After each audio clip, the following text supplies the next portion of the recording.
Let's get busy. All right. Recording. Awesome. Shooting from the lip. Chris Petty in the house. Chris. Hey. What's up, man? I'm doing well, man. How you doing? I'm good. You cats, you film industry people. Mike Thompson. Yeah. Rebecca. Yeah. Christina, I'm a fan.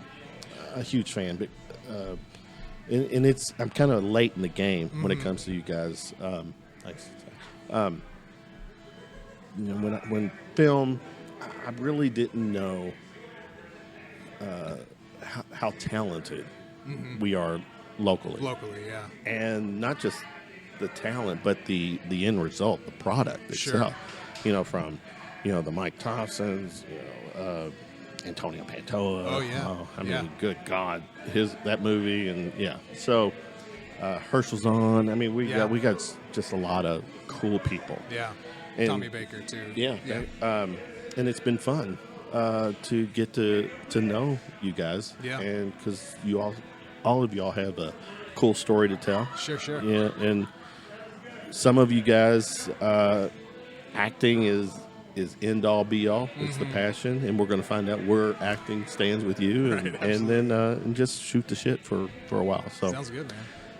Louisville all your life, born and raised? Southern Indiana. Okay. I was born. I won't hold that against you. But go ahead. I know, right? I spend most of my time in Louisville.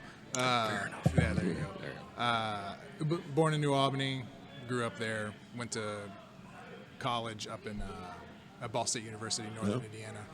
That's Letterman, right? Yeah, David Letterman. Does he still have? Is there a shrine or what is?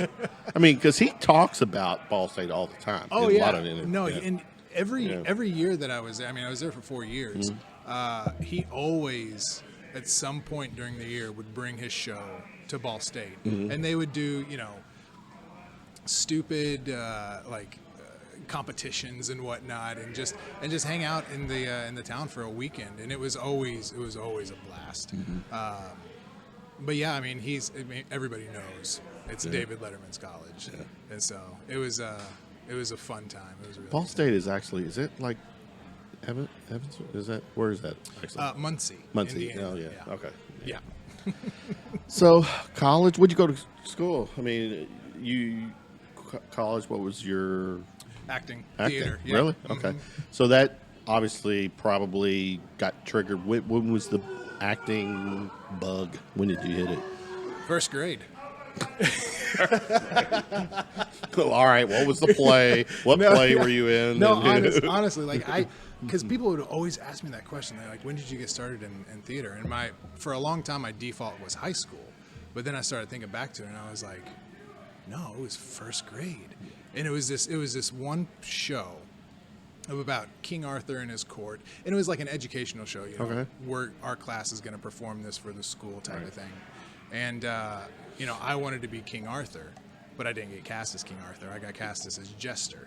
So I'm on stage the whole time with my buddy Matthew Belden, who played King Arthur. And you still hold a grudge? No, and you'll find out why. Okay. So we're going through the whole process and whatever. He couldn't remember his lines to save his life. And so because I was his jester and I was up on stage with him and I was right next to him the whole time, the whole show. I see where you're going. I memorized. You his stole lines. the show, did you? I was whispering his lines, and it didn't seem off because I'm there. The gesture. I'm the jester. Yeah. So I'm sitting there. Brilliant. Yeah. Right. People out in the audience like, the director, they wrote that is hilarious. Yeah. So yeah, I was sitting there feeding his lines, when he would forget one. So basically, you were the star of the show. Right. Under the table, Okay. but the still. audience probably thought that. Right. Yeah. Exactly. Yeah. So and that that was thinking back to that was like the one moment that I really got the idea of acting in my head, or at least memorizing the lead actor's Yeah. lines, and then you'll save the day. Exactly. So, I like it. Yeah, That's cool. So that was a long time ago, and and we always had like talent shows and stuff like that. And we'd always get a group together and do skits and whatnot. and I think just from that moment and getting that into my system and then doing the talent shows, it was just a growth from that point. Right. And then when I got to high school, it was, that trope of theater geeks and whatnot, and I was like, I don't want to do that. But Because it wasn't cool? Because it wasn't cool, exactly. Because were you into sports or anything like that? Or No. No? I didn't. I tried to do football because my brother played football. But you liked. Did you go to the games? Oh yeah. Yeah, Yeah, absolutely. See, I was. That reminds me when I was in high school. I actually, 4th grade, I started playing the alto sax. Mm-hmm. Loved it. It was fun. Yeah. 4th, 5th, 6th grade, middle school. I get to high school. Mm-hmm. Manual. I'm going to manual. And I was still interested in playing the sax. Right. But I just I couldn't dig doing the marching band thing. Mm-hmm. And then there was the concert. I was interested in the concert band part. But you had to do both. You couldn't. There wasn't a separation. So if you were in the band, you were in the concert band and you did the marching band. Not cool. Yeah. And I made a regrettable decision at this time. I can look back and say regret that going into my sophomore year, I stopped playing in the band because I wanted to be one of the cool kids. Sure. I didn't want to be in a uniform on football nights, playing to the crowd. I want to be in the crowd and enjoy the games and hanging out with friends and whatnot. So that was Well, there was this in high school I did the spring musical all 4 years. And as a freshman, being in the musical was a big deal, Sure. if you want to call it that. But my sophomore year, we did Grease, and everybody auditions for the musical, whether you're in sports or not. It was kind of the thing to do at my high school. Right. I went to Providence High School in Southern Indiana. All right, I still won't hold that against you. But the guy who got the Danny Zuko role was the pitcher for the baseball team. And he was like... Is it because he was the pitcher for the baseball team? Well, here's the thing. He got the role, and the coach, he would have probably gone on to college, and he wouldn't have gotten a scholarship or anything. Yeah. He probably would have played, but he wasn't going to do it for the rest of his life. Right. And his coach said, you can either do the musical or you can quit the team. And so he quit the team. No shit. And he did the music. Oh, wow. He killed what? That's bullshit. Yeah, I agree. I mean, I agree. That's weak. That is weak. Yeah. Move on the coach's part. Right. To give him an ultimatum. Yeah. When he probably could have done both. He probably could have. Yeah. Yeah, absolutely. But, I may be wrong. Mm-hmm. But, with a lot of these coaches, these jocks. Right. Sports, macho, acting, not so macho. Right. It's like you're gonna go do an acting thing. You're making us badass sports jocks look bad. Right. Right. That's weak. It is weak. But he absolutely killed it. Good for him, though. The role. Good for him. I've always remembered that, and I'm just like, man. So this was the Providence baseball coach. Yes. Let's put that on blast. So. I don't, and I cannot remember who it was. What year was this? This would have been 99. I graduated 2001, so that was 99, my sophomore year. But I don't know. It's a good story, and I'm actually glad. Now tell me though, did your guy, his friend, whatever, right. did he? How did his acting career go from that point? I don't think he did anything else after that. And his talking to him, he was like,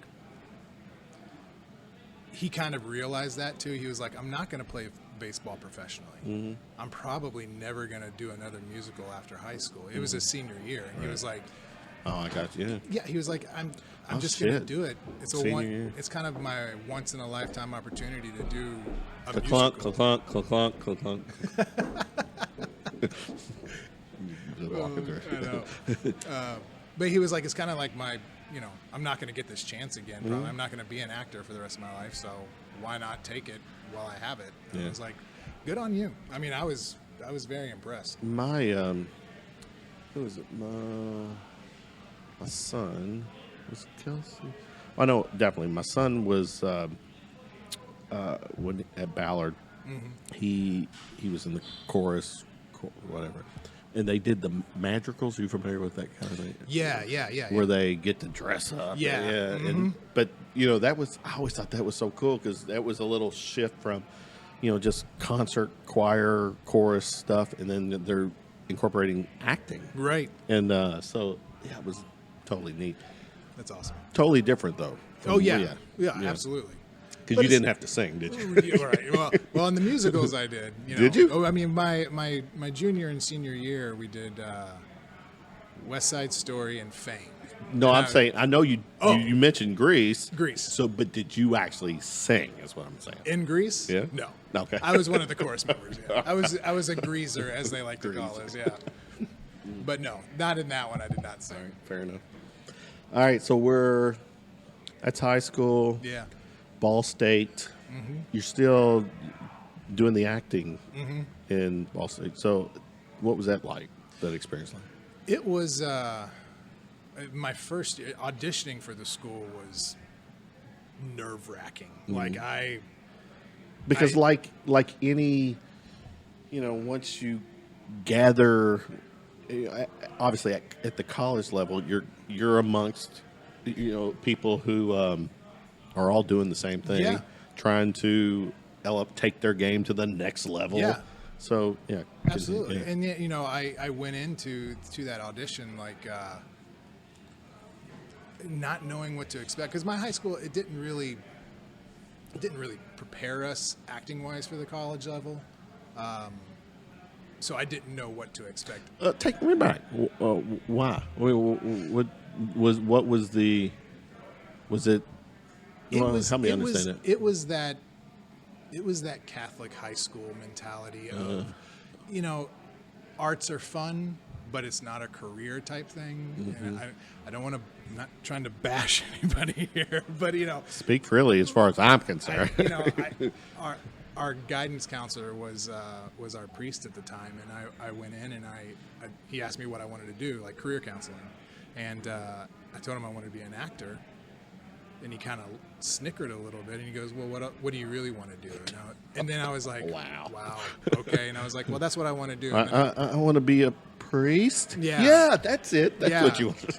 And so, I pretty much got up and walked out, and just did everything on my own. Found the colleges, found the So that's for Providence is a Catholic school. Yeah, Catholic high school. Yeah. So going back, I'm digressing a little bit here. Sure.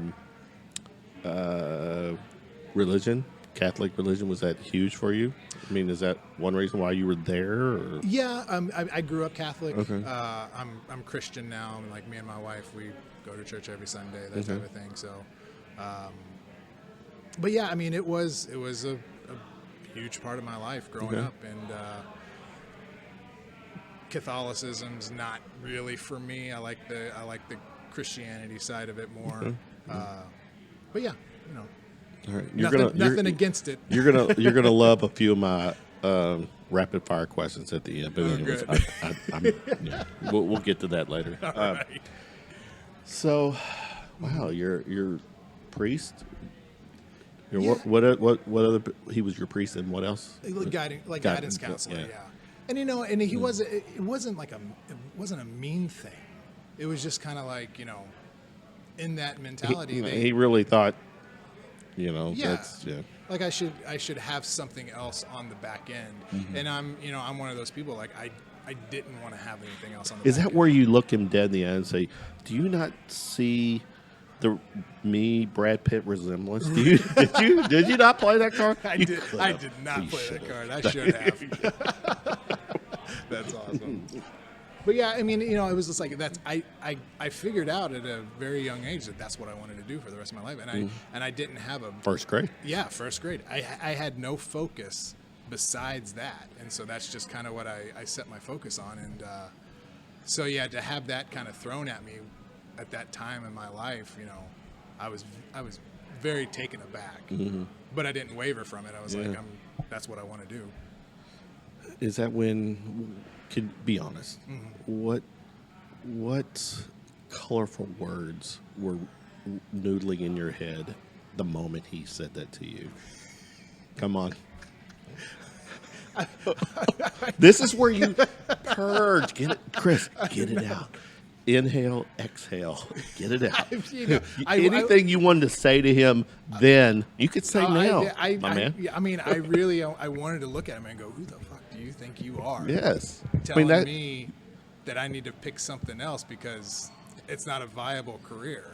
I know, mean, but it was, then if you would have said that, then he would have. It would have. Yeah, he would have just certified your one-way trip down. Oh yeah, absolutely. Yeah. But I mean, you know, it was a moment in my life that actually solidified the fact that I was going to be an actor. It was like, you're not going to tell me what to do. This is what I'm going to do. But damn. Now you say that, I think we all have those moments when we get to either, I don't know if you were at a crossroads or you were, you know, undecided about your path. Right. But then when you, if you did, or you know, it's those moments that you have an epiphany, or you have that sign, or that you know, that says, oh, he doesn't think, well, I'm gonna show this right, and then exactly, good for you. So this is the cool thing, because I'm just date my age. I graduated high school '85, so you can do the math. But what's cool about you movie guys is that I am, I've got my fair share of movies, and I get to talk. We get to talk movie stuff. Sure. So help me understand this. You're first grade. You kind of feel like you got the bug. Yeah. At that point, what were movies have to be influential? I mean, that were TV shows. Shows. Yeah. Okay. Oh, yeah. So I guess take me back in time. You're in elementary school. What are you gravitating to on this big screen? You know, man. Back then, I didn't watch. I mean, I have a brother who's 5 years older than me. So don't say Blue's Clues. No, I don't even think Blue's Clues was around. It comes later, right? But it was a lot of Nickelodeon. It was a lot of was it? Yeah. Okay. It was, like Saved by the Bell. That was I loved that show. Did you? Growing up? Okay. Clarissa Explains It All. Like, I mean, it was all these TV shows. That you are reciting Nickelodeon. Yes, shows, exactly. yeah. I mean, that's exactly. I've what got it kids, was. so sure. Yeah. But I mean, at that age, it was like that's what I was watching. Okay. That's what I would gravitate to, and so I would see these people who, at the time, I thought were, you know, around my age or a little bit older than me, not knowing that they were full-blown adults. Yeah, Playing kid roles, but But you connected to them. yeah. Oh, absolutely. I connected to those, and then, you know, having a brother who's 5 years older than me too. You know, I watched a lot of movies I probably shouldn't have. You know, it's funny. My brother is 5 years younger than me, and he and I had this conversation. It's weird that you say this, because now I'm like a little goosebumps. Yeah, right. Not too long ago, where he did say the same thing. He's like, "You realize, Kevin, when I was 6, you know, when you're 11 and you're watching things, I still remember." I was 12, 13 or something in Amityville Horror. Oh, yeah. Well, here's the story with Amityville Horror. 12 years, I used to go to church religiously. Not exactly my cup of tea, but, you know, every Sunday, Wednesday, my parents would just scoop me out on the bus and come pick us up. We're at Baptist church. And So, Baptist. Yeah. And my parents were Southern Baptists, and it was crazy. I can only imagine. No alcohol. Speaking of alcohol, gin and tonic, my man. You want some? Yeah, we'll get I'll another take one. a Modelo on you. So where am I going with it? Oh, I'm going to church no pun intended, religiously. Sure. And 12 years old, youth pastor takes 6 of us 12-year-olds to a movie on a weekend night. Sure. Sunday. I think it was Saturday. Anyways, 12 years old. For some reason, the movie got voted. It was the Amityville Horror. 12 years old. I didn't sleep for about a week. He took you to the Took Amityville? all of us. And it's ours. So and he's the adult. Yeah. I think me and my buddy, all the guys, literally were just. It was crazy. I mean, that movie still to this day. That was scares on the me. other night, and for some damn reason, I like to watch it. At 1 a.m. And I was like, Yeah. Yeah. I mean, it's so my brother took going to because it was 12. So shortly after the movie was out or it was on cable or something. Yeah. Can you hook him up too, bro? Modelo. Yeah. Thanks. So his point was that you're out. I'm watching because I'm a big horror fan. Sure. And I'm watching Amityville Horror Exorcist. Yeah. And he's not even double digits, and he sees some of that. His thing. He's about 5. He still tells me this story when I was 10 or something watching something. Actually, I'm watching Godzilla. Okay. I'm older, and he's young. He's probably 3 or 4. Okay. He still remembers this. 3 or 4? Yeah, listen to this. Yeah. So I'm watching Godzilla. He's like 4 years old and trying to watch it. As a 4-year-old, he said, "Do you know what I would do while you're watching that movie?" He goes, "I was so scared. Do you remember? I would get up and stand behind the TV for thinking that, thanks, Jim, that Godzilla didn't see me." I'm like, damn, man, I didn't think. But I could relate to the whole brother and So, but going back, what was we talking TV, but movies? I mean, what was the genre? Any? Honestly, back then, the movies that stuck out the most in my head were horror movies like Halloween, Nightmare on Elm Street. I mean, those movies I was watching when I was way too young. My mom didn't know about them. Yeah. She does now, but but back then she had no idea. But also, Thanks to your brother. yeah, thanks to my brother. Yeah. And Shout out. What's the brother's name? oh, Curtis. Curtis. Hey, Shout out to Curtis. shout out to Yeah. Curtis. Like Jean-Claude Van Damme movies.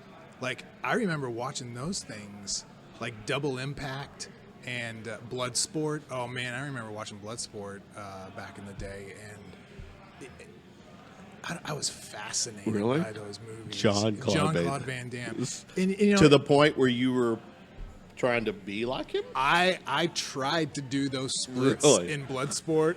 When he's between those two chairs, I was like, this is impossible. Did you really try it? I mean, to an extent. Like, you sit there. Because that's to me, that's one of the more iconic moments. Oh, yeah. That's crazy. Because he's not just straight across. Yeah. He's like, Yes. boat.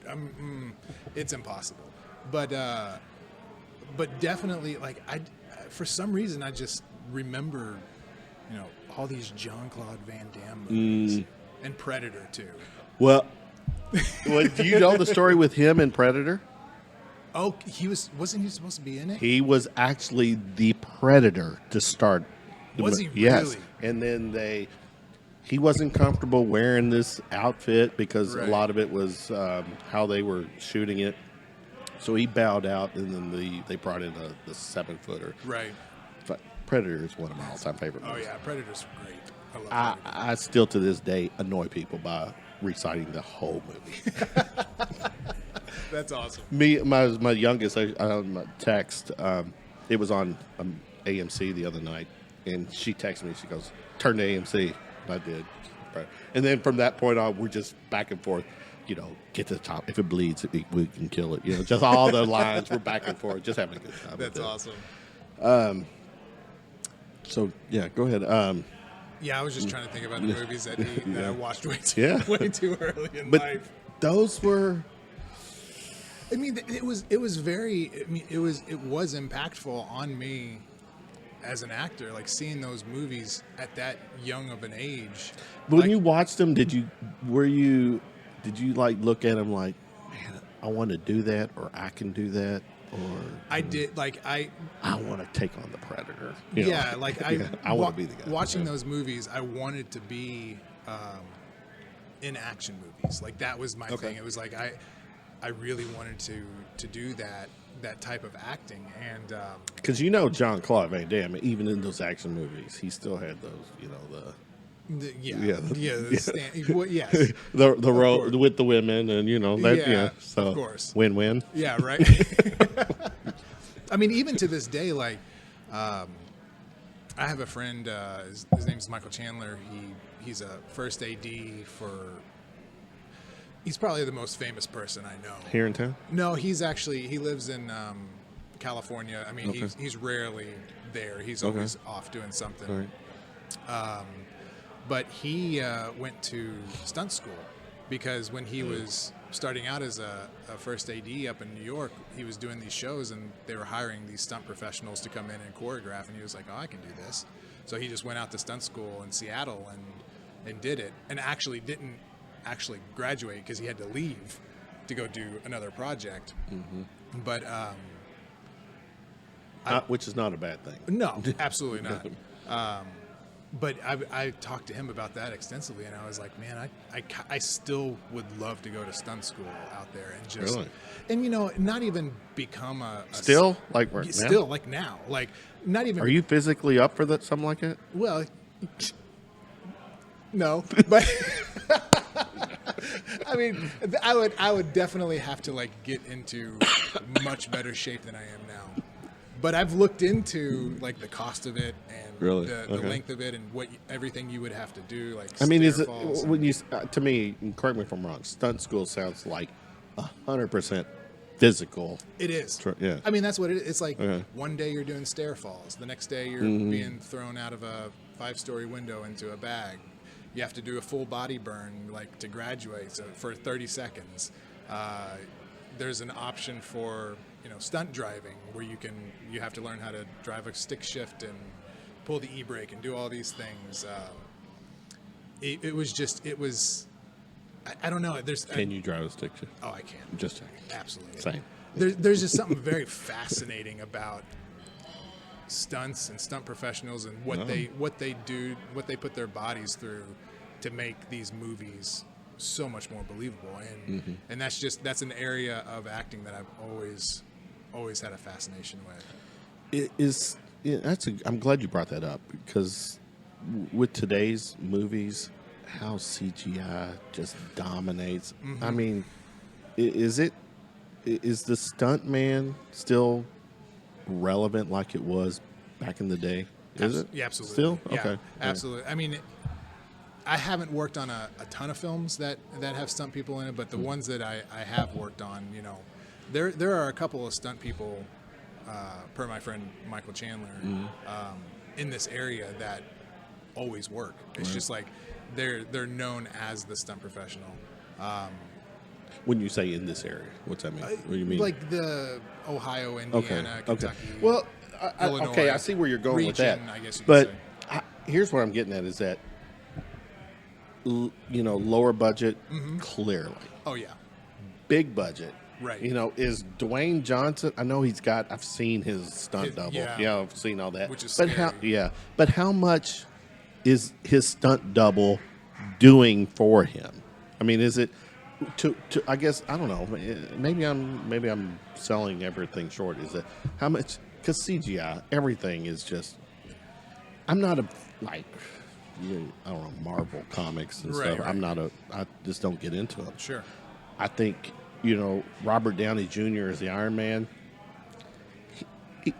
He's a part-time actor to me, because a lot of the shit you see Iron Man does, it's not him. Right. It's, to me, it's CGI or whatever. Right.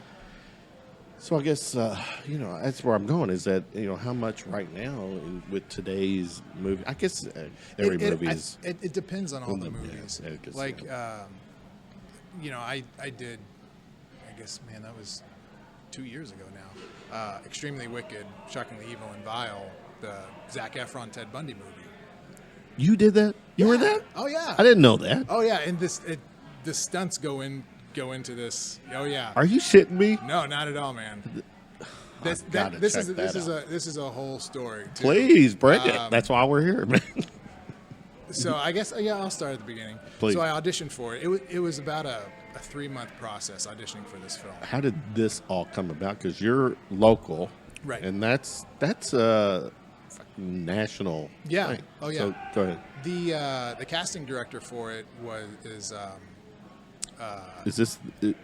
through Heyman? through Heyman. Oh, yeah. it is? It was Okay, through right, Heyman. okay. The casting director though is Lynn Myers in Cincinnati, Mm-hmm. and she casts everything. And the film was shot in Newport, Kentucky, Cincinnati area. You're right. So I remember. Yeah. So I Okay. got, they cast all the big. I don't know what's happening. It's the Nationals game. It's World Series. Yeah, World Series. Yeah. Oh wow. Okay. Yeah. And here we are podcasting. Right. Cheers, man. Cheers. Yeah. Let's do that. There you go. But I've worked with Lynn on several things, and she contacted the office and wanted me to come out and audition, so I did. The director was Joe Berlinger, he's known as a documentarian type filmmaker, amazing, award-winning, awesome, fantastic director to work with even. But I come out and I audition, and I don't, they don't call me back for that role, but they were like, let's have you audition for this role. So I did that. And they're like, well, let's have you audition for this role. So I did that. I auditioned for probably every single role in there besides Zac Efron and John Malkovich, who was the judge. It's because it's Zach and John. Yeah, exactly. But they kept calling me back, and You bring up a good point. Hold that thought. yeah, Is that, and actually, I'm seeing the light here. Is that when I hear you guys auditioning for roles, right. it's not so much you're auditioning for the role. It's you're one. Okay, let me backtrack. You are auditioning for the role. Sure. But it's also you're making an impression too. Absolutely. Right? And that may be more so. Oh, than yeah. not, because the role, 50-50 at best, maybe. Sure. Yeah. Probably even less, give or take. But if you can go in and just make some type of impression. Yeah, make them remember you. Exactly. Yeah. Then all of a sudden, your name gets attached to all these other. Yeah. I'm feeling you. Absolutely. Yeah. So, and then, I feel like that's what happened because I think I counted it up.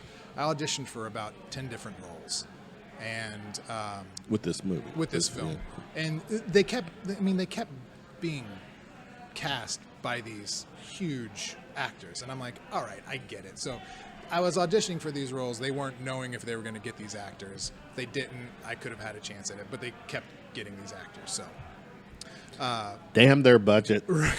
exactly. But it all boiled down to, it was right November, December, and so Christmas time came around, and I had just finished auditioning for my last role, and I didn't hear anything. Then they went on a hiatus for Christmas, and I was just like, oh, I didn't get cast. And then January comes around, my agent calls me, and she goes, they want you for the role of Officer David Lee, he's the officer in the real story who arrests Ted Bundy for the final time. Ted Bundy escapes from custody twice. Second time, David Lee arrests him. And It's still on Netflix, isn't it? oh yeah, yeah. That's on my watch list. I have not gotten around to watch it. Now I've got to watch it. Right, oh, absolutely. So she calls me and they're like, they want you for this. I was on cloud nine. After everything that I had been through, I was like, yeah. I was screaming in my house. I was so excited. Then she calls me back, and they're like, well, there's a stunt involved, and so they're just going to hire a stunt professional. They still want you in the movie. They think that they can get you like a featured extra role, and this, by the way, this was within an hour of me finding out that this happened. And I told my agent, I was like, listen, I can do my own stunts. I can do whatever they want. I will learn it. You call them back. Tell them that I can do You're it. saying that, but did you mean it? I did. Oh, I mean, I read the scene. Okay. The stunt was Zach punches me in the stomach, and we tussle a little bit. You know, I push him against the car, and then he runs off. Mm-hmm. It changed a little bit in the actual filming of it, but I was like, I can take a punch. Like, even if he just punches me as hard as he can in the stomach, I will take it. That's fine. Did you like raise up your shirt to say, "Look at my abs"? Look at my keg. You know, that's more along the line. I have enough padding to take it. Touche. So, and credit to my agent Brittany up in Cincinnati. She Went to bat. I mean, she went to bat for me, and she busted her ass, and she called them and told them this, and they debated on it for a while, and then she calls me back and she goes, "Well, the stunt coordinator wants to call you and talk to you about it." And I go, "Okay, It's getting good. Yeah, come on. let's do that." And so in my mind, I'm like, she's going to ask me what stunts I've done. She's going to ask me all these things. And so I'm preparing for that. And she calls me and she's like, "I just want to explain to you what the stunt's going to be, just so you know." And I was like, "Okay." And so she explains it. He's going to punch you in the stomach. You know, we were going to hire a stunt professional because we know that they can take the punch and not affect them. She was like, "Joe really likes you and he really wants you for this part. We just want you to be aware of, you know, you could get hurt. You know, you're going to fall on concrete. You could, you know, draw blood, you know, all that stuff." And I was like, "I'm fine with that." Where do I sign? Yeah. Where's the waiver? In my mind, I'm just all I'm thinking is, all right, I'm good with that. See, I'm I fine with got that. the perfect response. You should have played the. Look, I have grown up with a brother who's 5 years older than me. Do you not think I've been stunting? Exactly. Oh my God. So yeah, so the culmination of that conversation, she was like, once I told her that I was totally fine with it, she was like, "Okay, cool, you're casting that." And I was like, "Oh my God," I got off That's that phone. amazing. I was so elated. So you went from here, back Yes, up. exactly. It was that day was a roller coaster, and I was walking around my house, and I was talking to my wife, and I was so angry, and I was. See, I'm gonna be brutally honest here. You go from orgasm to cigarette, Yes. back to another. Yes. I mean, yeah. absolutely. So, what was the time frame on this? The whole process between the phone call to talking The to initial phone call that you got. to talking to the coordinator was 48 hours Oh shit. total. So like when they told me that the stunt coordinator was going to call, they didn't give me a time, and this was probably about 6 o'clock the same day that I found out that I got the role. Well, good. And she ended up calling me the next day around 2, I think. And so that whole day, I mean, I couldn't sleep. I woke up. This movie, it's not. I mean, it's pretty recent. Oh yeah, it was. It's 15, 16. no 2017. Oh, 17. Yeah, we. Oh yeah. We finished. We finished in 2000. Wait. Did I go to? No, it was 2018. Was it? Yeah. Because I'm gonna keep talking. I'm gonna Google. Because I went to Sundance to see the premiere of it. Did you get to go? Are I you did. serious? I went, How and I sweet took was Mike that? Thompson with me. Did you? Yeah, because That little shit. Because I love it. Well, I was like, I've got the room, I've got the Airbnb, I've got the rental car. Just pay your airfare, come with me. Because I didn't want to go by myself, but I was like, Wait a minute. Are you married right now? I am. Where was the wifey at? This one. We have a 5-year-old daughter, Piper. She and took so- one for the team. Yeah, absolutely. Thank you, wifey. Yeah, thank you. Yeah. What's her name? Callie. Callie. I love it. So Callie has to stay home with the child Yes, and be a mommy. exactly. But then eventually, mommy and child, Piper, Piper, Mm-hmm. daughter, get to see daddy on TV. absolutely. Did they really? Oh, well, yeah. let's go. All right. We're going to share that moment later. Right. You and Mike, Sundance. Oh yeah, Tell us about that. We went to Sundance. That was a crazy time because I didn't actually have a ticket to the premiere. Whoa, what? And here's like I tried to get in contact with Joe, And Whoa! and the How do you team. not have a ticket? To It was a whole rigmarole of just trying to get in contact with, and eventually once I got in front of Joe at Sundance, he was like, "I really wish you would have, we could have connected sooner because you could have come up on stage with us and we could have introduced you and do all that stuff." Wow. But I got a ticket and Mike actually didn't, so that was a that was a whole thing. But see, he can't complain because he Well, wasn't in it. No, yeah, that's true. But we did go. We went to the after party. We got it. We did that, and so we were hanging out with all the Joe and Haley. Joe Osment was there, and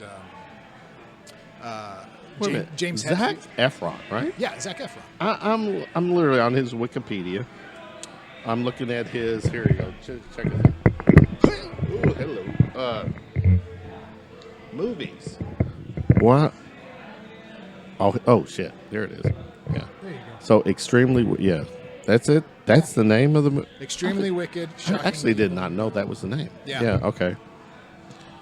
It's something that the at the end of the trial, the judge actually says. He says, "Oh, To Ted I have heard that." Yeah. Yeah. Wow. So this 2019 Well, that's when it was released. released. Okay. Oh, so at Sundance. Oh no. Look, it says world premiere at Sundance Festival, January 2019. Was that this year? Am I just like, Dude, Am I? come on. Work with me here. I was like, Wow. I do remember I remember seeing him in an interview with someone, and I I guess think that- the timeline, he was talking about how it all probably came together in 17 or 18. But Right. I guess. yeah, I guess. because look, Netflix released it in May, Yep. Sundance, January No, you're right. 2019. Wow. We finished it in March of 2018. Then we went Okay. through all of that, and then right after that, Joe went into the Ted Bundy tapes, which also came out on Netflix. Yeah. So he did both of those, and then I guess 2019. Man, that was this year. That's crazy. That is crazy. I don't know how I I screwed for- that yeah, up. James Hetfield was in that Yeah. too.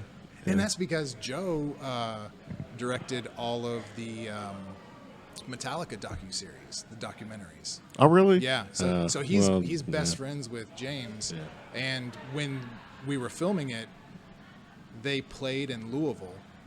And then they were on their way to, I think, Columbus. And James stopped off in That which was this year. yeah. Yeah. Yeah, and he stopped off in Cincinnati, shot for one day, and then went back on with the tour. Well, yeah, it's on my wish list or watch list, Watch I list. should say. Yeah, That could be your wish list. it could be a wish list too. That's a cool story, Yeah. though. But even Mike Thompson had to sit in the hotel room during the hotel. well, not even the hotel room. You didn't even get that. Look at my man here, Chris, Officer David Lee. I'm looking at IMDb. My man's got a casting credit. Yeah, man. Hell yeah. That's a cool. That was by far. I mean, that's the biggest thing I've done. That is the biggest right now. Yeah, and I mean, But that's recent too. oh yeah, it's very recent. Okay, yeah. But just getting working one-on-one with Zach was shit. incredible. He's the Did you get nicest to meet guy. John Huckerman? Yeah. Oh yeah. Oh, I had conversations with him around. He arguably he's to me is one of the most talented actors. He is. Yeah. He's incredible. Yeah. And his story. I mean, it was just like we didn't talk about anything acting wise. Yeah. We talked about his life. We talked about his family and his kids. John? Yeah, John. Okay, yeah. And Personable? yeah, Yeah. very Okay. personable. Like he had no problem. Like he told me his like daily routine when he went to his like chateau out in France. And I mean, I'm just like, he likes to garden. He likes to read the New York Times. And Did you tell him about your chateau in Odelovo? In the Highlands? Right. Oh my god! But no, I mean that whole experience was it was incredible. There was no actor on that set that was an asshole, so to speak. They weren't. There was no egos on Divas, set. no divas. No divas. Everybody was there to just talk and have a good time, film a good movie. Now I'm curious. You're obviously in a lesser role. Mm-hmm. It is what it is. But actually, it's a role that you interact with during them. How much of those guys, the what's the right word? The more experienced, the Johns, the Zachs, do they? How many? I'm always curious, and I don't think I've asked this question to any of my guests who've had access to that level of talent. How much are they paying forward? To sit down for a conversation and say, do it this way, try it this way. Just to. They are. Are they still cooking? Really? I think I want to. Can I get a brisket? Brisket what? Taco, but yeah. Just one's fine. Yeah. This shit stays on. No, that's great. Yeah. They, Hey, come here, Jeremy. I want you to hear something. All right, because I know my man. My man's like a NASA engineer. I mean, he's got. Yeah, we'll talk about that stuff too. What I found being on set with these people these actors, is that a lot of times, some of them like to pay it forward and talk to you about acting, give you advice, that type of thing. I'm the type of person that when I get on set, I'm sure they hear it all the time. And so I try to kind of divert the conversation to normalcy for them. And I say for them, I don't mean to appease them. It's just like, no, I'm with you. I feel like they get those questions all the time. You'll hear something cool. My man right here. Do you remember? Chris, Jeremy. He was the Zac Efron, the Ted Bundy movie. Extremely Wicked. He was in it. Yeah. He took a punch. Did you take a punch? I took a punch from Zac Efron. Yeah. It's pretty cool. He's just telling. That's cool. Yeah. Real quick, I mentioned what's the? Oh, you're not wearing it. I'm not wearing my NASA. What's the story with NASA, real quick? I was on a fellowship with NASA for a long time. I'm an astrophysicist. We're digressing. You're an astrophysicist? Yeah. I'm almost finished with my PhD, so really? I'm almost done with my dissertation. Just got to defend it, and that's incredible. I've been doing it for a long time. I love it, but yeah, that's where the NASA comes from. And also, I just thought that was really cool. Once you get to NASA at that level, you're going to enlighten us about aliens. Oh, please. Well, NASA's not going to be a lot of help because they don't really.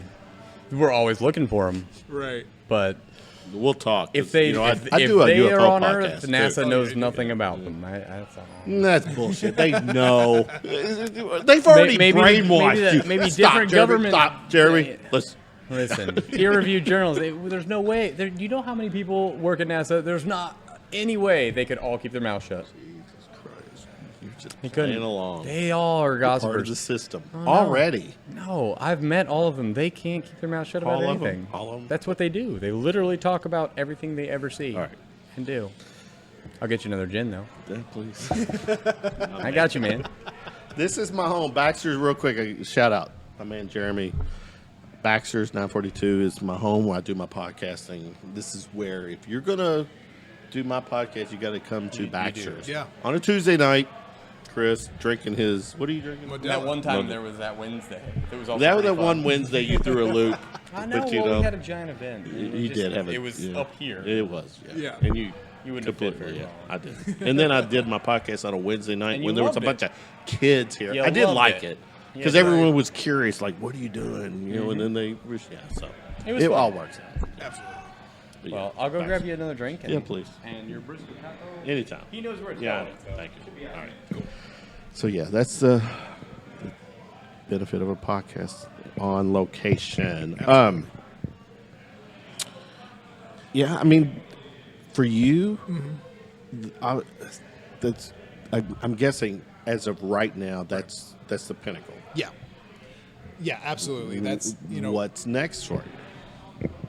well, we got Blackbird coming out, which I'm looking forward to that. I can't When express. is there a date set as far No, as I was actually talking to Sarah East, who plays my wife in that film today, and we were just like, is there a release date? And I don't know exactly where they are in the better be there? the post just saying. in the post process, but Yeah. it's gonna be this year sometime at least. Well, we're running out of months now. I know. Mm. I know it's. Damn, Halloween's next week. Oh my God, you're right. Yeah. So we Thanksgiving is 4 weeks later. Oh my God. Yeah, so we got a short amount of time. Thank you. Man. Fresh drink? Oh. Fresh taco? No, I'm still sipping. Okay. Yeah. I didn't want to steal it if you want. Yeah, I'll sip this over. Yeah. Take your time. Thank They, you. they actually keep pretty well. I'll do it. They're cooked on the bottom. Thank But I did a project in Cincinnati. It was last year as well, during the summertime, called Wildfire. That's got picked up by Amazon Prime. And So it's on there now? Well, it's gonna drop mid-November-ish. Okay. So that project's coming out here soon, and it's a really cool project that I'm What excited was that about about? too. It's it's an anthology series, so every episode is a different cast, different director, for the most part, So different director. you were just on one episode? on one of them, yeah. Yeah. Well, what was the The plot, yeah. It takes place in this fictional town called Wildfire, and there's a man known as the Guitar Man who's kind of keeps the balance of the place, and he's kind of been cursed with that for many years. I haven't seen or heard all the episodes, so I just know about mine, but I get an inkling of who or what he could be, and it's like, he's just there to keep the balance of the place. Okay. It's a really cool series, though. Like, my episode I'm super, super excited about it. Good. When's that going to drop? Mid-November. We don't Okay. know exact Okay. date yet. There's So is it already out? The series is already out. So is this? Wait a minute. Oh, this is a full it's a full, It'll it will drop with every in, episode in yeah. the entirety. Yeah. Which is the norm now for Netflix, Amazon, Right. Hulu. That they only. You good with that? If as a well, no. First, I'll answer that in two parts. Okay. As a actor, are you good with that format to drop a series with every episode? So obviously you binge watch. Right. I'm okay with that. Yeah. Like as an actor in the series, or as an actor watching the series. Well, actually, both. Okay. Yeah. I would be fine with both Okay. because in my mindset, however long it takes us to shoot the series, I'm there. I'm shooting the episodes. However they want to distribute it, that's on them. Yeah. That's a good point. Yeah. And it's like, they're going to pay me the same no matter what. And actually, Netflix is a format that with like residuals and things like that is just it's unlike all the other. How does that work for you, though? For you as an actor with Amazon, Netflix, compensation-wise, can you share how? Yeah, I mean, in the standard in the industry as like a SAG actor, Are you SAG? I haven't joined yet Okay. because there's a lot of non-union work in this area, and Right. that's kind of Gotcha. where I All am. Eventually, yes, it will be. Like, I can join anytime I want, but Okay. I want to keep it open at the time being. Fair. But there's like it's either a 30 or 60-day rule, I believe, where you have to get paid after you finish a shoot. You have to get paid within those 30 days. And after it releases, the residuals within that time frame as well. But when it comes to like Amazon Prime and Netflix, that rule doesn't apply. Why? I don't know. I think To me, it.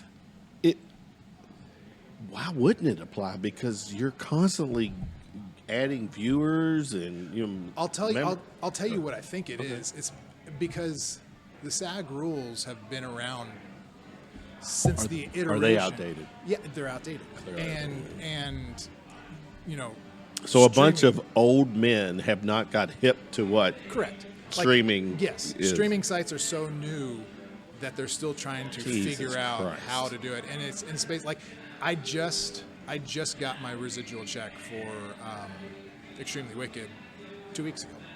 So, and the movie's been out for a while. What? Months? Yeah, almost. I think it was almost a year. Okay. And when we called the SAG office, it was like, they could take 8, 10, 12 months to pay you, and it's just that I asked her. In fairness, like with this movie, Right. how long should the residuals ongoing go? And that's what I don't know. Okay. Like I don't know if the check that I got is just going to be one time, like you got your residual check, Netflix bought it for $9 million. Mm-hmm. This is your residual check from Netflix.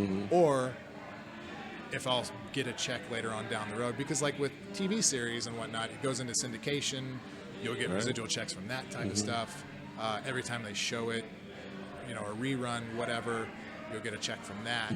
And so, but with streaming sites, it's there forever, Right. until the contract runs out. And it's like, I have no idea how that's going to work. Streaming's not going away anytime soon, no. for No. sure. That's- And actually, every year, 6 months, there's a new streaming outfit out there. Yep. Yeah, so good for you, I guess, Yeah, right? Yeah, absolutely. Is it? Oh yeah, no, Yeah. I believe that this is the new standard. Oh, And, clearly. Like even just with the TV shows that are coming out on network TV, it's like you can't compete with even like AMC and TBS. All these other cable networks are coming out with these series, but network TV is struggling hard. Yeah. Like, I don't even watch network TV anymore. Right. Yeah. yeah, I don't either. Actually, well, I cut the cable, cut the cord, whatever. Yeah, right. Cut the A long time ago. Yeah, so if it's not on Netflix, Amazon, Hulu, Yep. I do have Sling, but that's for primarily sports, or YouTube. Yeah. I turn to YouTube for like my news. Sure. I don't even, need network TV for news Right. stuff. So Yeah, and I mean, I think that's SAG's going to have to catch up eventually to all of this, because that's going to be the new standard. I mean, that's the way it's going to be, and hopefully they'll do it sooner than later. now, you, like a lot of people, are affiliated with Heyman Talent. Share what's the experience like with them? Because I mean, I've actually tried to get some people on from Heyman, and it's been a little tough. Right. But I clearly see, are they the talent agency in town? Are they the one? That's what I would say. Yeah, I mean, they really are. Like, Heyman has offices here, Cincinnati, Okay, Indianapolis, Columbus. Okay, So they're all over. And kind of this Midwest area. Yeah, exactly. And the connections they have, are wonderful. And I audition for big films. I audition for little films, TV shows. Just had a audition for a TV show on Showtime that's starting up this year. Dude, Can't man. mention a name or anything, but You just Yeah. the fact you mentioned Showtime. yeah. I mean, it's just like it's. Are you like the hidden gem here in town? I'm One of. I'm one of many. There are some so town. many- I get that, but There are so many people here that are just amazing. all right, you don't have to say it. I'll say it. I've had several film industry people on. Not too many of them, and I'm not busting, busting, your ass or whatever. Right. Not too many people can say what your resume says. Right. So I got you. it's not conceit if it's fact. Right. You know, it's not arrogance if it's fact. Right. It's, you know, your resume speaks for itself. Sure. So I do very well. I book a lot, you know, and it's this industry is a good percentage of who you know and your impression that you make on Clearly. people, because they remember you and they will call you back and cast you again. what is it? Give me a hint. What is your go-to on making them remember you? You know, Come on. honestly, I don't think I have Really? a go. Like I think if you ask anybody, they will say he is one of the nicest people you'll ever meet.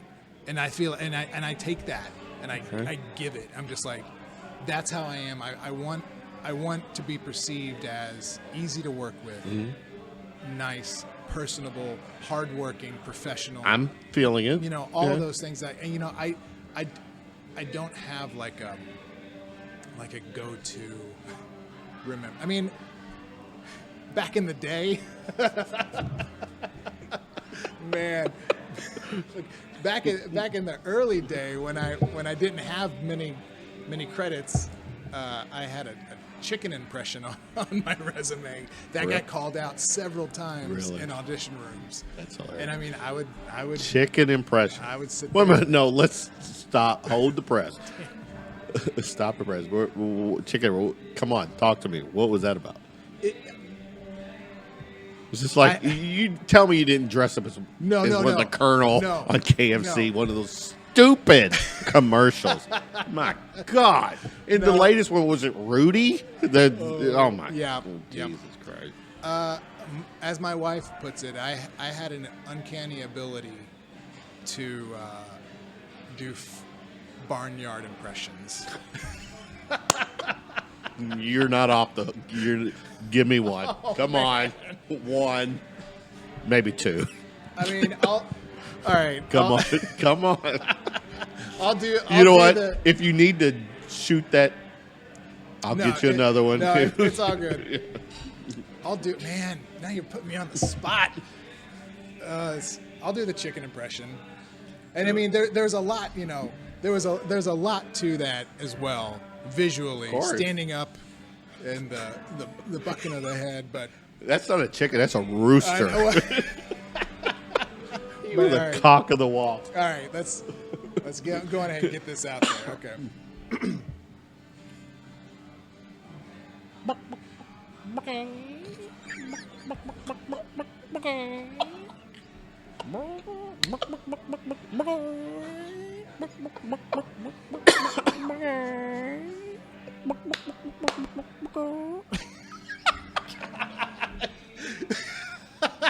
This reminds me of back in the day. I remember hearing somebody do this impression of I guess a rooster, or not, or a hen or something. They was like, and now I'm being stupid here.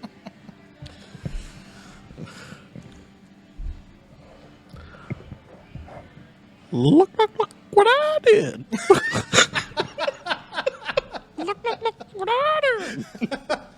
I guess it's late today.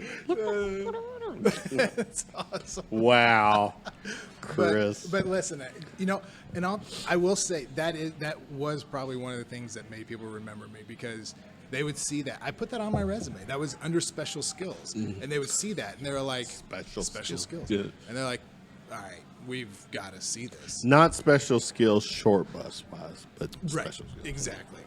And I mean, when I was standing there and doing it, like I had I had the kicking of the legs and the, you know, all that stuff. All you need, did you like do something with your hair to make the No, I didn't. Because it was always like on the spot after the audition, they see the resume and they're like, let's see it. Let's see it. Yeah. And if it was at like a party or whatever, I'd put like crumbled up chips in somebody's hand and I'd walk over there and like it was great. See, this is where, to me, I'm telling you right now, you got to use this line, whether it's a joke or maybe it's not a joke. Right. when you get to that role, and they're starting to talk about a stunt double for you, just humor me back and say, is Brad Pitt available? You want Brad Pitt to stunt double for you. Brad Pitt's a bad man. Hey, listen, I will do that I once. can see a little bit. Yeah. I can see a little bit of Brad. Oh, well, thank you. Yeah. I appreciate it. You do not? Come on. Listen, I'm just like Stop being this humble Catholic Christian guy. just like every other actor in this world. I am the worst judge of myself. I can't. It's a podcast. Dude. I know, but still. Speak for it. Yes, I look like Brad Pitt. There you I'm go. amazingly handsome. There you go. With the 6-pack / keg is Yeah. what you said. Keg.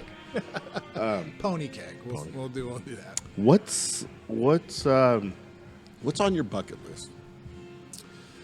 Professional, personal, whatever. Give me something that you just, it's got to happen before you take your last breath. I want to take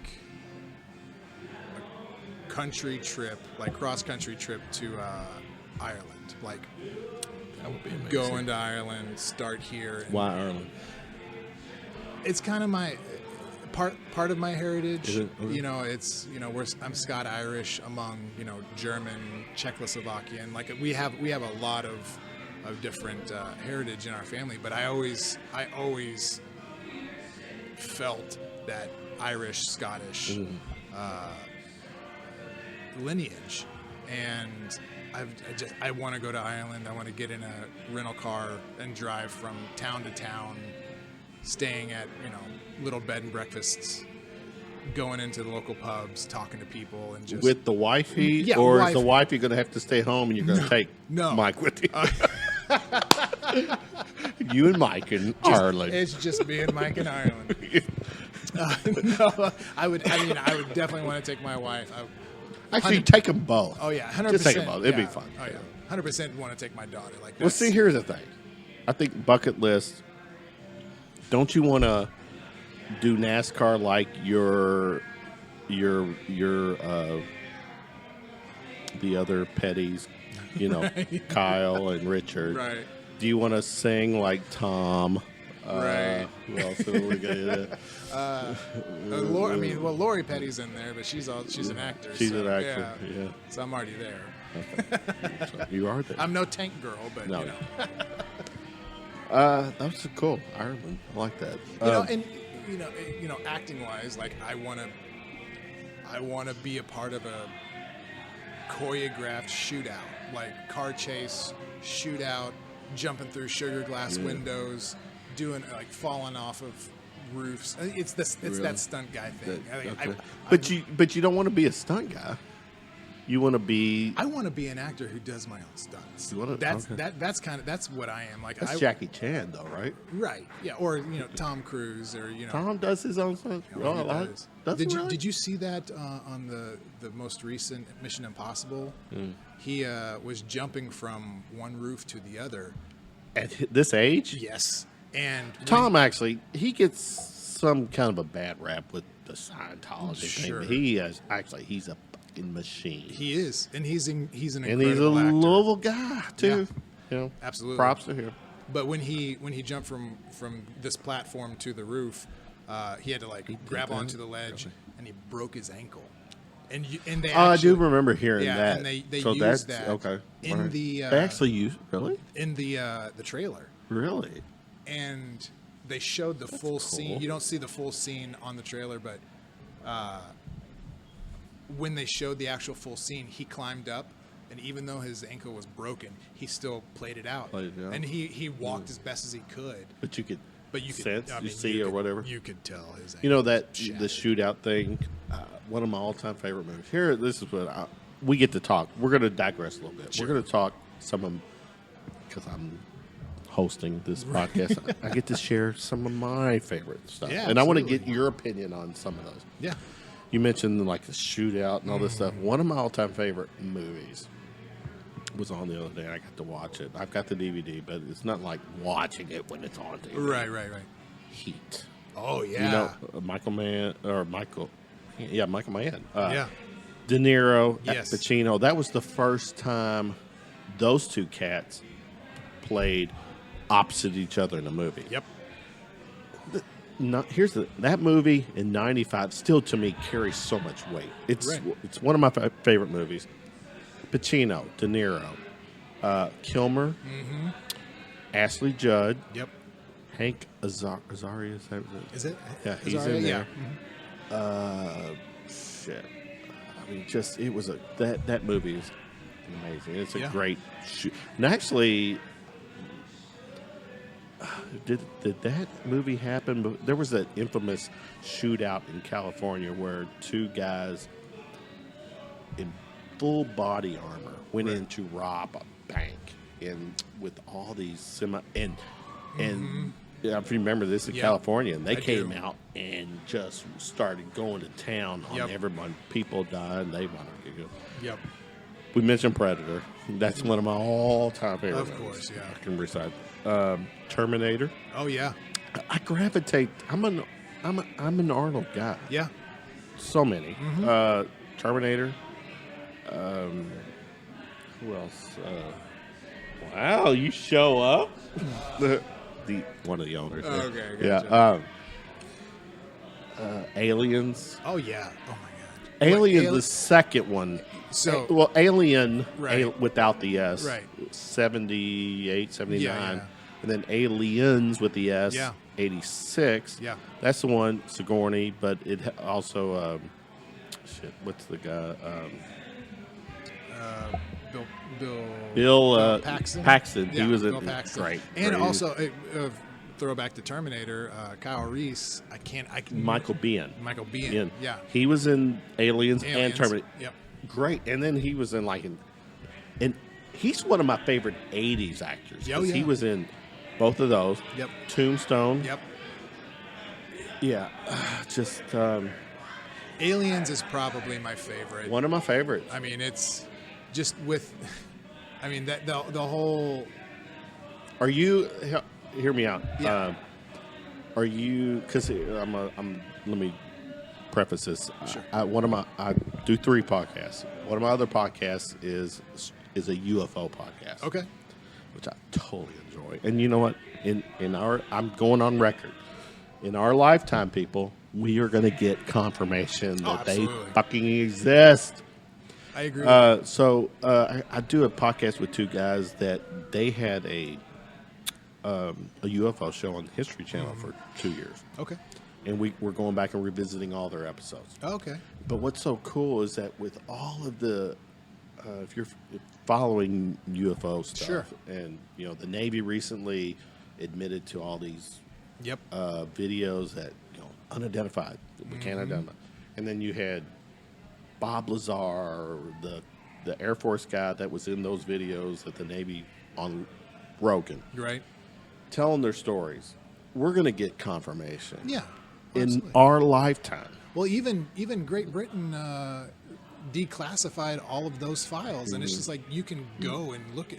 I mean, there are thousands of pages of files of just unidentified with pictures. I mean, sure, a lot of it's redacted or whatever, but it's gonna happen. I agree. I think so. I Yeah. agree. What happens though? Are you a believer that we're not alone? I mean, what does that? All right, let me phrase it.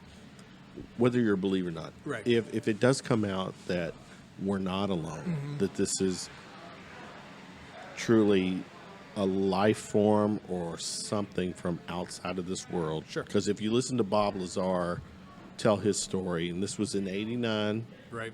when he first told the story that he worked on, he was trying to reverse engineer alien technology Right. from the Zeta Reticuli, Right. whatever, galaxy where actually it's not that far. Well, in the big picture, it's not that far. So I Right. think it's only like 30 light years. Anyway, what happens though if it comes out that there is life and Sure. they've been here? What does it for you? What does that mean? You know, it's an answer to a question that's been out there for a long time. For me personally, I've always it is a tough thing because I've always been, a Christian Catholic, and I've always believed in, God, Jesus. You're going where I was Yeah. trying to go Right. because as a Christian, whatever, Right. depending on the religion, everything,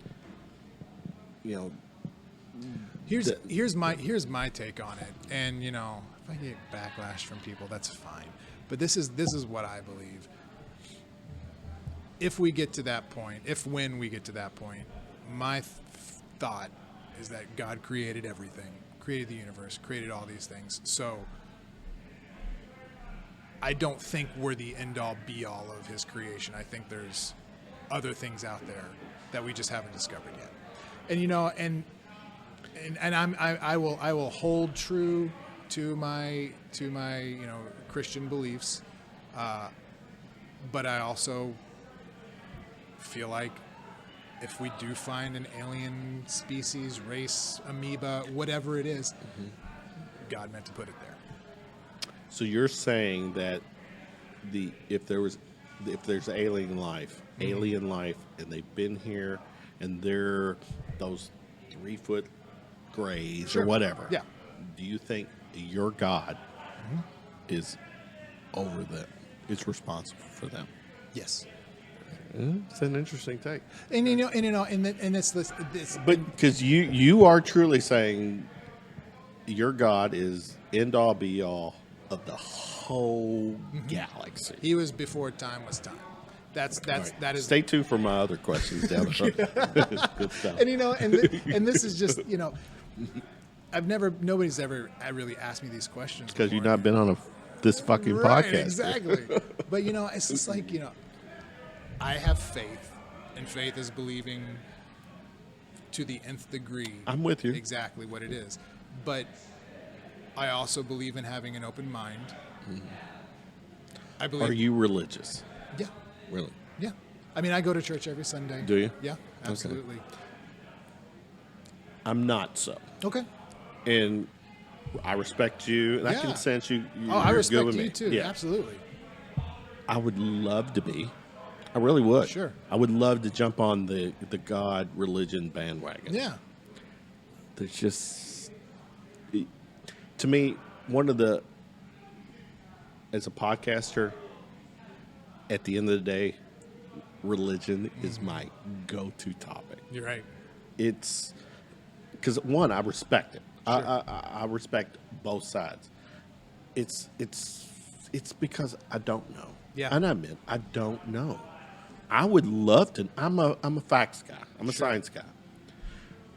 Tomorrow morning, I would love for all of us, you, me, everybody, to wake up, and all of a sudden the clouds open up, and this voice speaks to us. Right.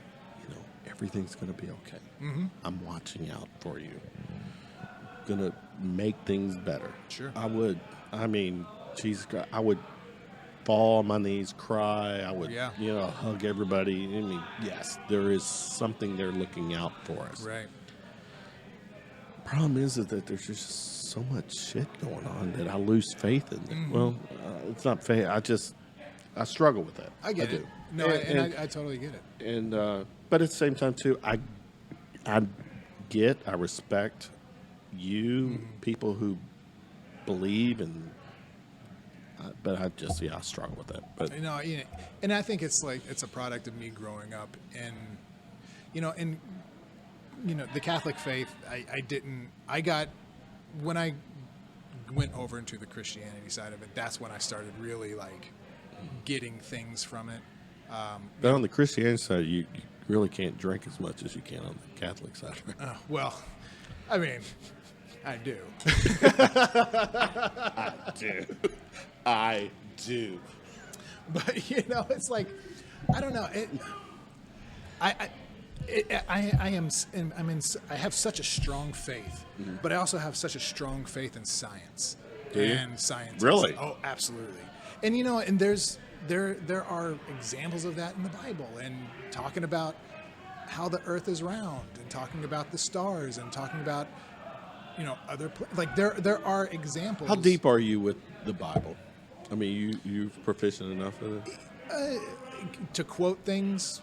Probably not. Okay, I fair. mean, I've read the Bible. One of the recent Twice. books I don't get hard copy Right. books, but one of the hard copy what am I trying to say? Not hardback. Sharback, The Book of Enoch. Enoch. Are you okay. familiar with it? I'm vaguely. Yeah. But yeah. The Book of Enoch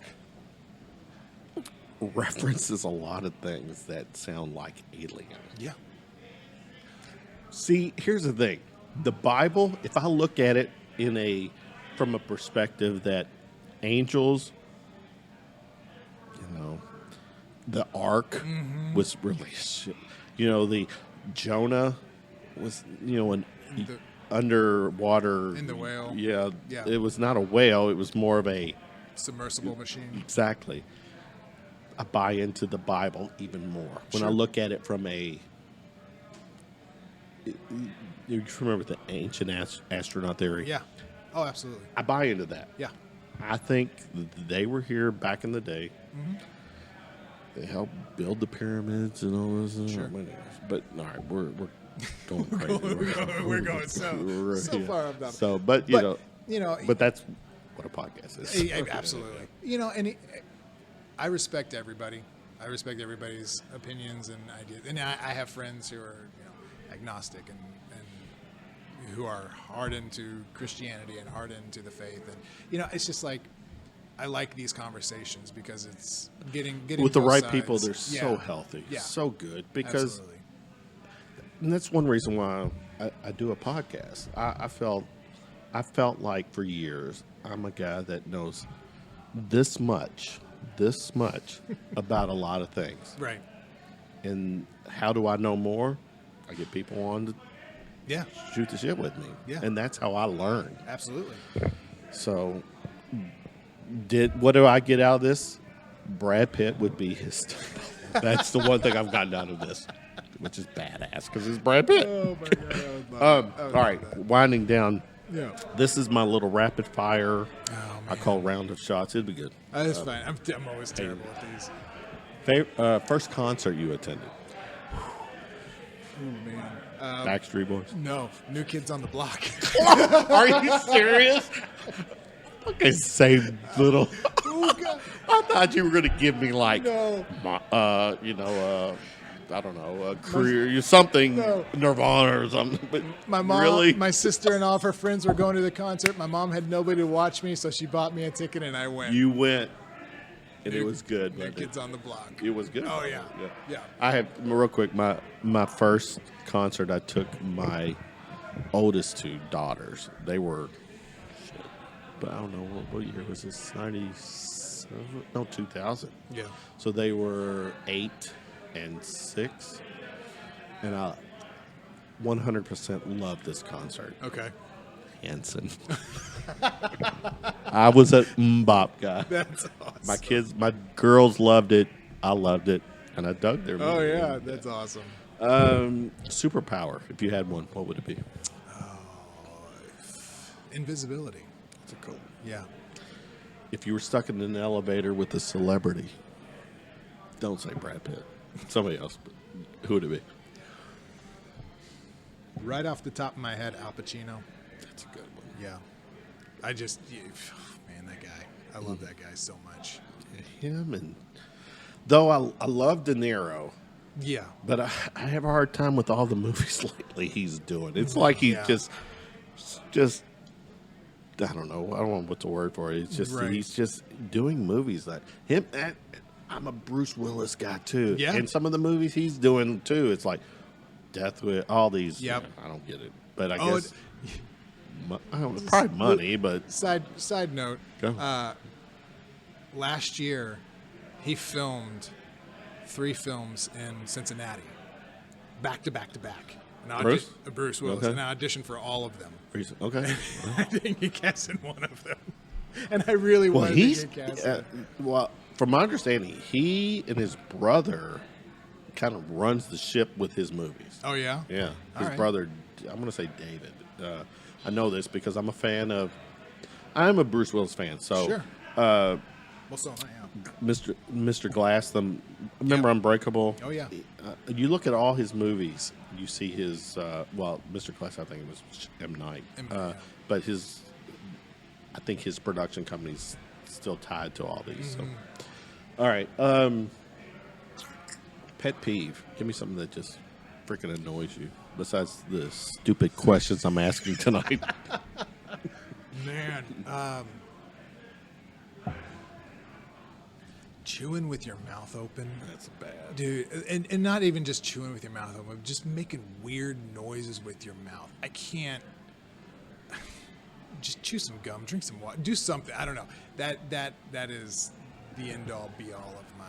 I did a podcast a few months ago with someone who literally chewed with their mouth open the whole time, and it was really the most painful podcast I had to do because I couldn't concentrate on the topic in hand without seeing their mouth Yep. going and talking, and it's like, oh my god, I can't. I just cannot. I can't deal. You know what? I'm gonna confess something here. Okay. I said that there was an audio. There was a technical difficulty with that podcast, and I killed it. Did you really? The problem is that not so much them as I was seeing my react. Because here's the truth: is I won't watch these. Right. It is what it is. I put the video out there. I don't go back. I went back and looked at that podcast with me, and I could clearly see me reacting a little bit to the. Because I was annoyed. Yeah. It was just. Yeah. And I killed the pod. I did release it.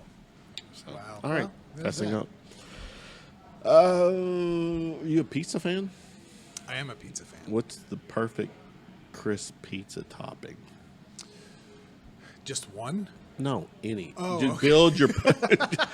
My budget allows for more than one topping, dude. Just give All me right. build your pizza. What would it be? Italian sausage, pepperoni, pepperoncinis, onion, chopped garlic. Really? That's I feel if I had that You're I would eat the really? whole thing. Really? I would, and I'd feel Breathe on everybody Yep. after the fact. Oh my god, so That sounds good. thin crust too. Thin crust too. Yeah. Really? Yeah, I will eat the normal crust, but if I can have a thin crust where it's like crispy and just super crunchy, Oh, you want crispy crunch? I like Okay. the All right. crispiness. So we talked about food. You got any scars? Where I'm going with, if you have a scar, give me a weird scar story. What's the weirdest scar you have? I've heard some good ones, but I mean, you may not have. No. No. I get it. You Right. wouldn't have one. Your stunt double, Brad Pitt, would have all the Exactly. Brad has Brad all this. He has all He's the all scars. the Chris Petty story. No, I have this one scar on my chest right here, and it looks like 3 dots. It's like boom, boom, boom. Really? And Not nipples. no, not nipples. They're Okay. just like these little scars, and it's the only scar that I think I have. But it was in high school when we were doing the spring musical. We would have to build the stages ourselves. Well, not ourselves. The students would help Right, build the stage. And I was taking down this platform with this guy, and we were carrying it down, and there were some nails in it, and he was just like, "Hey, just be careful. There's some nails sticking out." I'm like, "Okay, cool." And he's like pulling it down, and he's like, "Oh, I don't have my grip." And I was like, "What?" And then he drops it, and I drop it, but at the same time, this nail just goes boom, boom, boom, and I had no idea they were that deep until they didn't Jesus heal for Christ. like 2-3 weeks. Jeez, that sounds like what Jesus went through. Right. Jeez. Wow.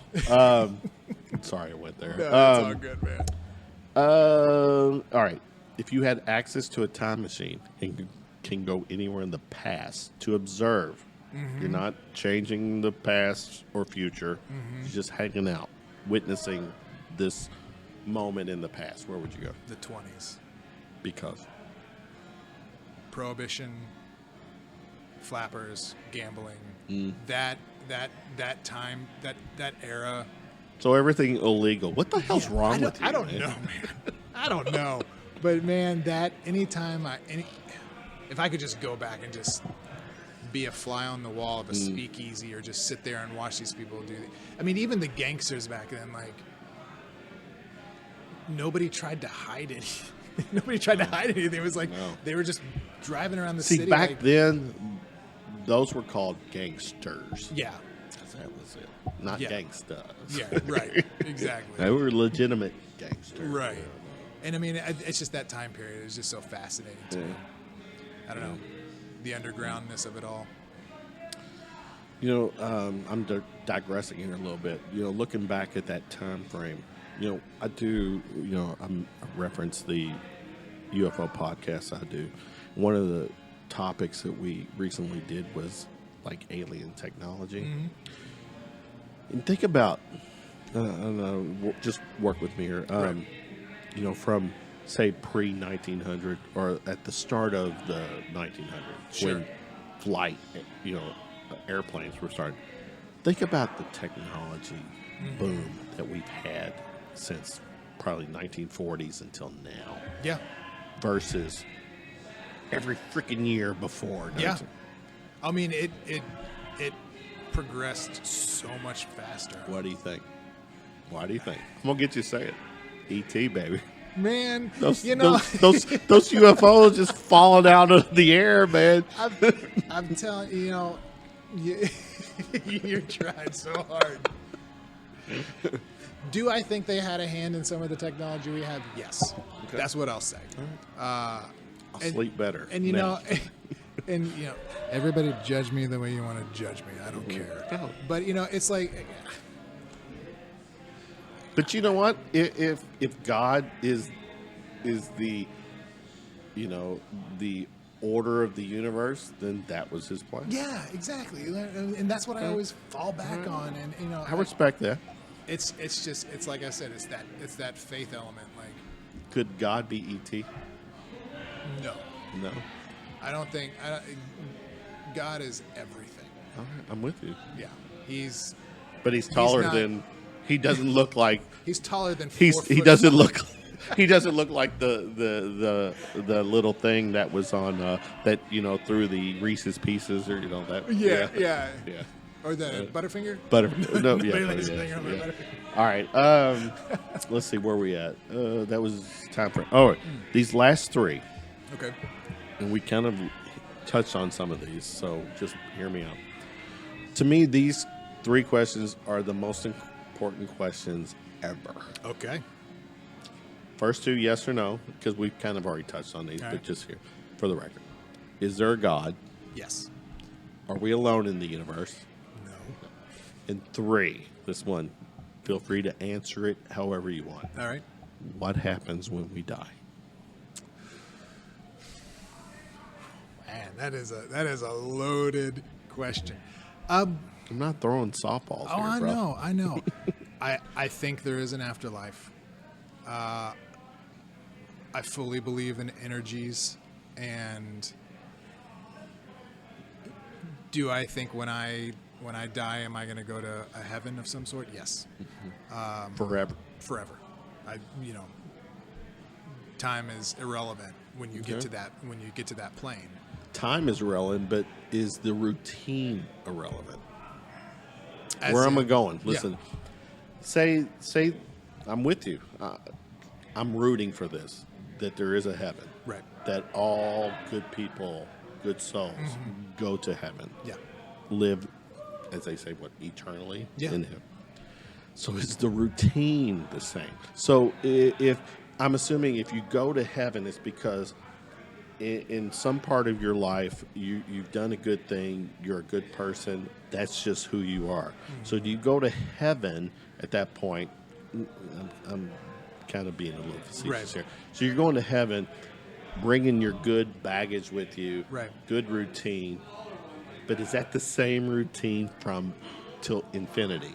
You don't. So Oh no, I think you when you get there, you have this this place set up for you, and you can do A man cave. a man cave. You can go play golf Golf. all day long. You can go to, and drink. Jesus drank. It's like He did. That's a good point. There are going to be good- bars. That's a good point. Will you be able to get drunk? No, but Wait a minute. You're not. Whoa, hold on. Whoa, hold on. You're saying is that because you can't get drunk, meaning you can just drink 24/7 and you'll never get drunk? But I don't know. What are you saying? this is my thought. This is on a it. world according to I think, Chris Penn. yeah, I think God would allow you to drink, and you could throw back a few with Jesus, and but still be able to go about your day and not. I swear to God, after this conversation, I'm on a different path because I want to hang out with Jesus. Yeah, man. And drink. Chris, Absolutely. you killed it tonight. It was fun, man. Thank you, man. This good was stuff. a blast. Yeah, And absolutely. I made that post on Facebook earlier that I was terrible with podcast interviews, but I mean, like, this Have you done some? I've done just a couple, and I hope I'm one of your favorites. yeah, no, well, it's like it's what I told my friend right before I came in here. I was like, it's all about the interview, and you're fantastic. Well, it's conversation. I try Exactly. to stray from the interview thing. Yeah. And you did. We talked like we were just broke. Yeah, exactly. So, good stuff, man. It was awesome. Share with people how they can connect with you, follow you, check out all your work.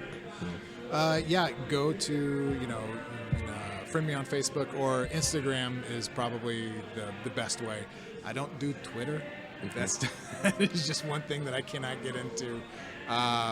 Check out my IMDb, but Instagram, actor Chris Petty, that's me, and then Chris Petty on Facebook.